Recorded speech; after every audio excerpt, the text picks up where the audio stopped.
साल 2022 क्रिसमस से कुछ दिन पहले हवाई से उड़ते ही यूनाइटेड एयरलाइंस का एक बड़ा विमान बोइंग 777 कुछ ही सेकंड में सीधा समंदर की ओर गिरने लगा। कॉकपिट में अलार्म बज रहे थे, लेकिन पायलट समझ ही नहीं पा रहे थे कि क्या हो रहा है। सब कुछ बहुत तेजी से हो रहा था और सिर्फ कुछ सेकंड का वक्त बचा था। क्या पायलट समय रहते प्लेन को बचा पाएंगे या फिर 271 लोगों की जिंदगी अब खतरे में पड़ चुकी है। 18 दिसंबर 2022 की दोपहर हवाई के माउई शहर के कहूलुई एयरपोर्ट से यूनाइटेड एयरलाइंस की फ्लाइट 1722 सैन फ्रांसिस्को के लिए उड़ान भरने वाली थी। फ्लाइट में कुल 271 यात्री और 10 क्रू मेंबर्स सवार थे। ऊपर से देखने पर ये एक आम फ्लाइट लग रही थी, लेकिन असल में इस उड़ान की शुरुआत से पहले ही कई चेतावनियां मिल चुकी थी जो इशारा कर रही थी कि ये सफर कुछ अलग होने वाला है।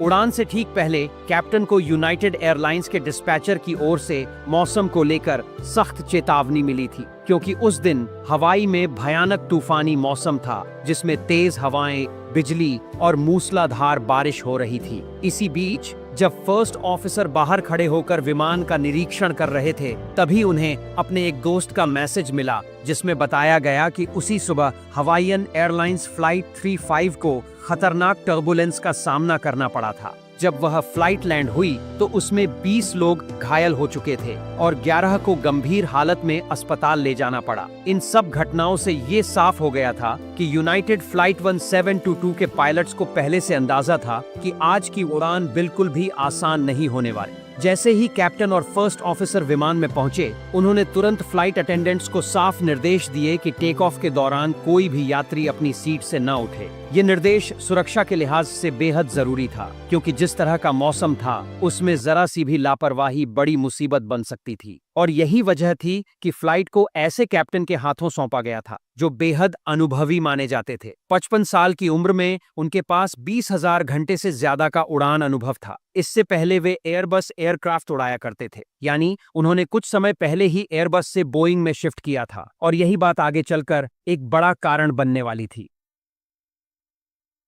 कैप्टन के साथ जो फर्स्ट ऑफिसर थे वो पहले हवाईयन एयरलाइंस में काम कर चुके थे, यानी उन्हें हवाई के बदलते मौसम की अच्छी समझ थी। उन्हें पहले से ही एहसास था कि आज का दिन आसान नहीं होगा। उनके पास कुल 5300 घंटे का उड़ान अनुभव था, लेकिन बोइंग 777 पर उनका अनुभव सिर्फ 120 घंटे का था। यानी इस विमान और यूनाइटेड एयरलाइंस दोनों के लिए वो अभी नए थे। इस फ्लाइट में उनकी जिम्मेदारी थी पायलट मॉनिटरिंग की, यानी कैप्टन की मदद करना और सब कुछ ध्यान से देखना। करीब दोपहर 2:30 बजे फ्लाइट 1722 ने माउई एयरपोर्ट से पुशबैक किया और रनवे की तरफ बढ़ने लगी। विमान में 271 यात्री थे जो अपनी अपनी सीटों पर आराम से बैठे थे। सबको लग रहा था कि ये 5 घंटे की फ्लाइट आराम से कट जाएगी, क्योंकि यूनाइटेड एयरलाइंस और बोइंग 777 दोनों पर लोगों को भरोसा था। लेकिन किसी को अंदाजा नहीं था कि महज कुछ मिनटों में ये फ्लाइट उन्हें जिंदगी का सबसे भयानक अनुभव देने वाली है।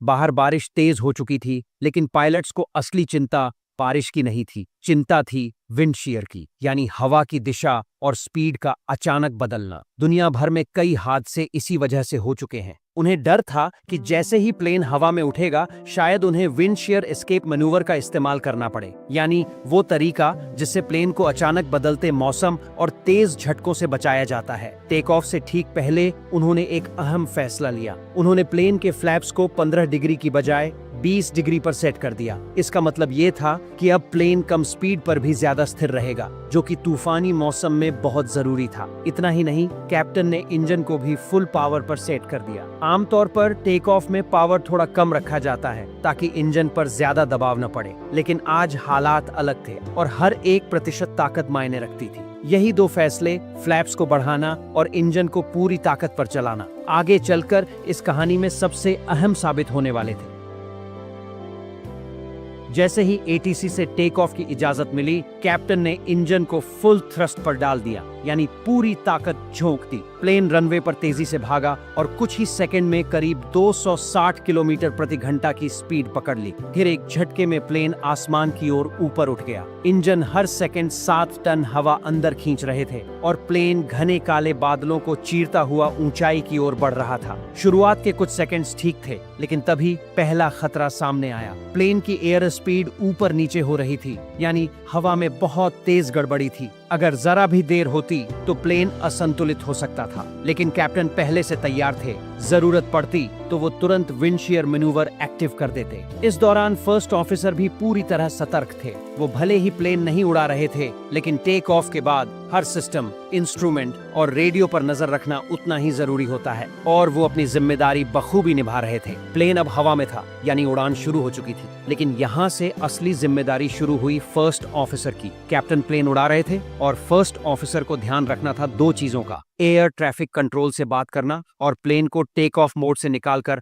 नॉर्मल फ्लाइट मोड में लाना, ताकि प्लेन हवा में आराम से उड़ सके। सुनने में भले ही आसान लग रहा हो, लेकिन उस दिन सब कुछ नॉर्मल नहीं था। टेक ऑफ के वक्त फ्लैप्स को ज्यादा डिग्री पर सेट किया गया था और इंजन भी पूरी ताकत से चल रहा था। ऊपर से दोनों पायलट्स का ध्यान था उस खतरनाक चीज पर जिसका नाम है विंड शीयर, यानी हवा का अचानक से बदल जाना। अब जैसे ही प्लेन 1000 फीट की ऊंचाई पर पहुंचा, कैप्टन ने प्लेन की नाक थोड़ा नीचे की ताकि स्पीड थोड़ी और बढ़ सके। लेकिन यहाँ एक नया खतरा था। अगर स्पीड ज्यादा हो जाती और फ्लैप्स खुले रह जाते तो उन पर जोर से हवा टकरा सकती थी, जो कि प्लेन के लिए बेहद खतरनाक होता। तो कैप्टन ने कहा, फ्लैप्स रिट्रैक्ट करो। बस यहीं से शुरू हो गई गड़बड़। कैप्टन का मतलब था कि फ्लैप्स को सीधे 5 डिग्री पर लाओ, क्योंकि टेक ऑफ 20 डिग्री पर हुआ था। लेकिन फर्स्ट ऑफिसर ने सुना 15 डिग्री, और उन्होंने वैसा ही किया। फ्लैप्स को 20 से 15 पर लाकर रोक दिया और फिर बाकी चीजों पर ध्यान देने लगे। अब ये सुनने में एक छोटी सी मिसअंडरस्टैंडिंग लग सकती है, लेकिन हवा में उड़ते प्लेन के लिए ये छोटी सी गलती बहुत बड़ी मुसीबत बन सकती थी। शुरुआत में सब कुछ ठीक लग रहा था। कैप्टन को लगा कि उन्होंने फर्स्ट ऑफिसर को फ्लैप्स कम करने को कहा है और फर्स्ट ऑफिसर ने वैसा ही किया है, लेकिन असल में ऐसा कुछ नहीं हुआ था। दोनों के बीच एक गलत फहमी हो गई थी, और अब इसी छोटी सी चूक की वजह से फ्लाइट में सवार 281 लोगों की जान खतरे में पड़ने वाली थी। प्लेन की स्पीड लगातार बढ़ती जा रही थी। कैप्टन ने थोड़ी पावर कम की, लेकिन रफ्तार फिर भी नहीं रुकी। उधर first officer air traffic control से बात कर रहे थे, क्योंकि उन्हें 16,000 फीट तक ऊपर जाने की इजाजत मिल गई थी। कैप्टन अब कंफ्यूज हो चुके थे। उन्हें लगा था कि फ्लैप्स पीछे हो चुके हैं, लेकिन जब उन्होंने ध्यान से देखा तो पता चला कि फ्लैप्स अब भी वैसे ही खुले हुए थे। ये देखते ही उन्होंने फौरन फर्स्ट ऑफिसर को फ्लैप्स सही करने को कहा। फर्स्ट ऑफिसर ने तुरंत ऐसा किया भी, लेकिन अब काफी देर हो चुकी थी। प्लेन ऊंचाई पर पहुंच चुका था और चारों तरफ घने बादल थे। न नीचे जमीन दिख रही थी, न ऊपर आसमान। तभी फ्लाइट डिस्प्ले पर एक खतरनाक चेतावनी दिखाई दी। प्लेन की नाक अब नीचे की ओर झुक रही थी, और इसके कुछ ही पलों बाद बोइंग 777 धीरे धीरे आसमान से नीचे गिरना शुरू कर चुका था। अब कहानी फिर वहीं लौट आई थी जहां से ये सारा दिक्कत शुरू हुआ था। दरअसल जो कैप्टन इस फ्लाइट को उड़ा रहे थे, वो पहले एयरबस प्लेन उड़ाते थे, लेकिन अब उन्होंने नई कंपनी ज्वाइन की थी, जहां उन्हें बोइंग 777 उड़ाना पड़ रहा था। दिखने में भले ही दोनों प्लेन बड़े और मॉडर्न लगें, लेकिन उन्हें उड़ाने का तरीका एक दूसरे से काफी अलग है। एयरबस में अगर आप प्लेन को एक खास एंगल पर ले जाकर कंट्रोल छोड़ दें, तो प्लेन वहीं स्थिर रहता है,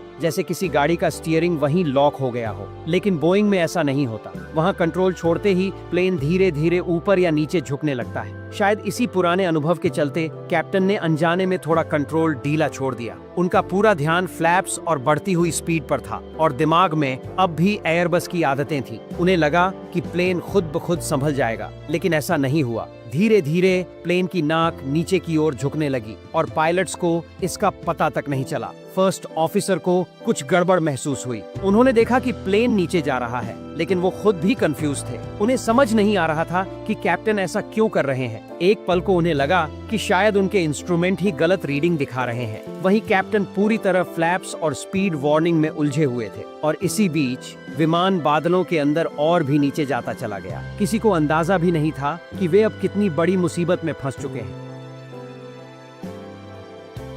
हर गुजरते पल के साथ विमान और नीचे झुकता जा रहा था, और रफ्तार बेकाबू हो चुकी थी। कैप्टन ने घबराहट में फर्स्ट ऑफिसर से कहा, फ्लैप्स कम कर दो, सिर्फ 1 डिग्री तक। लेकिन उन्हें खुद ही नहीं पता था कि असली वजह क्या है। असल में कैप्टन खुद विमान को नीचे की तरफ धकेल रहे थे, और उन्हें ये एहसास तक नहीं था। फर्स्ट ऑफिसर ने जैसा कैप्टन ने कहा वैसा ही किया, फ्लैप्स कम कर दिए, लेकिन विमान की स्पीड वो तो और तेज होती जा रही थी, और अब स्पीड वार्निंग का अलार्म भी लगातार बजने लगा था। फर्स्ट ऑफिसर पूरी तरह कंफ्यूज हो चुके थे। उन्हें कुछ समझ नहीं आ रहा था कि कैप्टन आखिर कर क्या रहे हैं। क्या वो जानबूझकर ऐसा कर रहे हैं, या तूफान की वजह से कुछ गड़बड़ है, या फिर उनके इंस्ट्रूमेंट्स ने जवाब दे दिया है। सवाल बहुत थे, जवाब एक भी नहीं। उन्होंने झट से कैप्टन की स्क्रीन पर देखा, लेकिन वहां भी वही खतरा साफ दिख रहा था। अब प्लेन 8000 फीट प्रति मिनट की रफ्तार से नीचे गिर रहा था। अगर कुछ सेकंड और ऐसे ही चलता रहा तो सीधा समंदर से टकरा जाना तय था। उधर केबिन में बैठे पैसेंजर अब भी आराम से थे। किसी को जरा भी अंदाजा नहीं था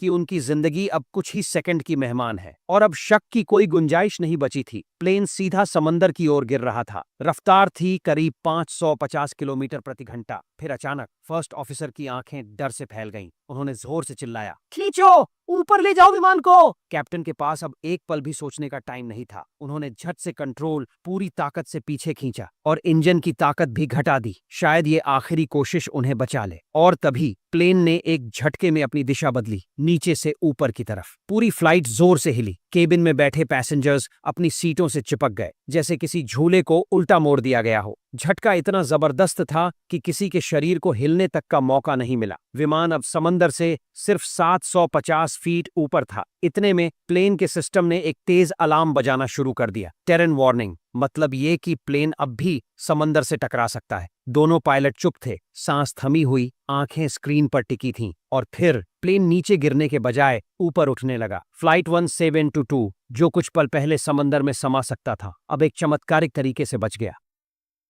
प्लेन इतनी तेजी से ऊपर जाने लगा कि केबिन में बैठे लोग अपनी सीटों से चिपक गए। इंजन की आवाज बहुत तेज और डरावनी हो गई। कुछ ही सेकंड में प्लेन 8000 फीट प्रति मिनट की रफ्तार से ऊपर चढ़ने लगा। बाहर से देखने पर सब कुछ नॉर्मल लग सकता था, लेकिन असली डर तो कॉकपिट के अंदर था। थोड़ी ही देर में प्लेन ने समंदर से काफी दूरी बना ली। तब कैप्टन ने धीरे धीरे इंजन की ताकत कम की और प्लेन को फिर से सीधी और सुरक्षित उड़ान पर लाया। दोनों पायलट दिखा तो रहे थे कि सब ठीक है, लेकिन अंदर से डर चुके थे, क्योंकि उन्हें ही पता था कि वो कितनी बड़ी मुसीबत से बचे हैं। फ्लाइट अटेंडेंट्स को ये तो लगा कि कुछ गड़बड़ हुई है, लेकिन असली खतरे का अंदाजा उन्हें भी नहीं था। कैप्टन ने तुरंत लीड फ्लाइट अटेंडेंट से बात की और पूछा कि कोई घायल तो नहीं हुआ और प्लेन को कोई नुकसान तो नहीं पहुंचा। जब सब कुछ सही पाया गया तो उन्होंने फैसला किया कि फ्लाइट को सैन फ्रांसिस्को तक जारी रखा जाएगा, और आखिरकार करीब 4.5 घंटे बाद प्लेन वहां सुरक्षित उतर गया।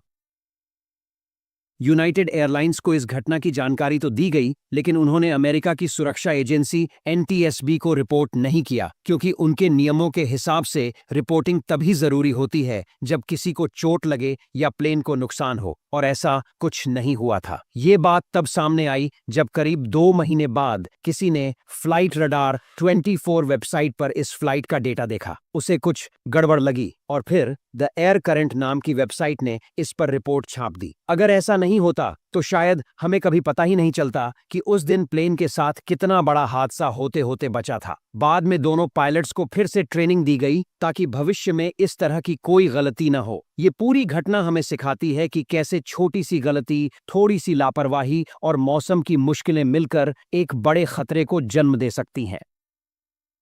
आइए वीडियो समाप्त होने से पहले कुछ पल का मौन रखते हुए हम सब मिलकर याद करें उन मासूम जिंदगियों को जो 12 जून 2025 को एयर इंडिया फ्लाइट 171 हादसे में हमेशा के लिए हमसे जुदा हो गईं। अक्रॉस एयर चैनल की ओर से हम उन सभी यात्रियों और क्रू मेंबर्स को गहरे सम्मान और शोक के साथ श्रद्धांजलि अर्पित करते हैं। उनकी यादें हमारे दिलों में हमेशा जिंदा रहेंगी। ईश्वर उन सभी दिवंगत आत्माओं को शांति प्रदान करें। अगर इस कहानी ने आपको चौंका दिया तो अगली वीडियो जरूर देखें, पाकिस्तान की उस फ्लाइट की कहानी जहां कैप्टन की एक गलती और घमंड ने सब कुछ बदल दिया। इस वीडियो पर क्लिक करें और मैं आपको बस 1 सेकंड में वहीं मिलूंगा। धन्यवाद।